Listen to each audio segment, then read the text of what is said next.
going to jail for 2 years. My friend, he's a nice guy, you know, the coolest one in the group, and he had a dream. He had a dream that he threw rocks or something against a force that's there to impose apartheid and impose apartheid. Apartheid is institutional segregation and discrimination. It's a system that's designed based on segregation and discrimination, racial or anything else, any type of discrimination. So he had a dream that he did something like that, and he, of course, stupid 14-year-old kid. The 14-year-old kid, my friend, welcome. A 14-year-old kid, my friend, had a dream that he retaliated. He's an impressed person. He's been seeing his friends getting killed and beat up just like I did, and he retaliated by having a dream. And then he went back to school, told, you know, some kids got the word out to the special IOF, Israeli Occupation Forces, and he ended up going to jail for 2 years.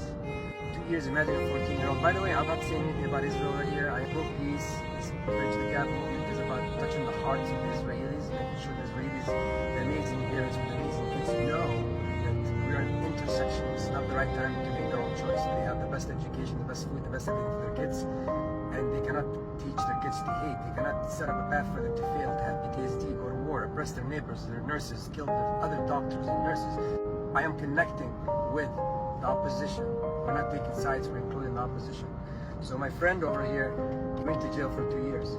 And then you might ask a kid at school, 14 years old, how did he go to jail? How did this become a big deal? Well, guess what? There's a system that's implemented for 75 years that we cannot speak to each other. We cannot speak. I could not speak. I could not do this. We cannot speak. We cannot talk amongst each other because there's always someone that's been hired to listen and report, and then people would go to jail over a dream. And you say, how would they do that? Well, guess what?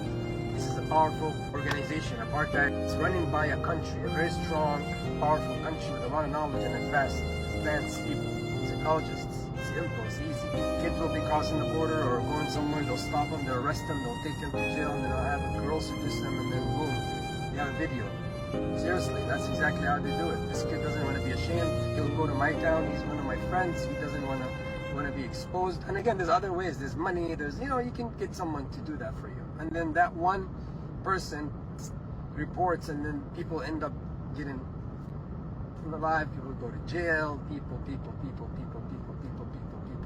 This is a psychology, this is an apartheid, this is something that's been, it's a system. I'm doing a story of a Palestinian. I'm sharing every video I'm trying to share tells a story, tells a pain, tells the feeling, tells that we don't know what sorrow is. There's a saying called kun zalami, be a man, or for a girl, kuni qawiya, be strong. When you've seen the videos in Gaza or in the hospital, when someone lost all their family and they're crying, that's all they say, be a man, or, you know, be strong for a girl. That's all we know how to say, because we don't have time to sorrow. We don't have time to be sad. We don't because we have to survive on that earth that God gave us, olive trees, that is our heritage, our currency, our money. And then settlers from Miami and Brooklyn and other places show up. They don't want to pay rent over there. They come to our indigenous land and take it, and people unalive. Now they're gonna block me again like TikTok. Unalive people. A dream. That's all what he had. And there's much more. You listen to a lot of stories. I'm trying to create sequences, and I'm trying to create sequences for a reason. You might think it's stupid. It starts with, why did I start speaking out? I've been a Palestinian activist all my life. I've been there.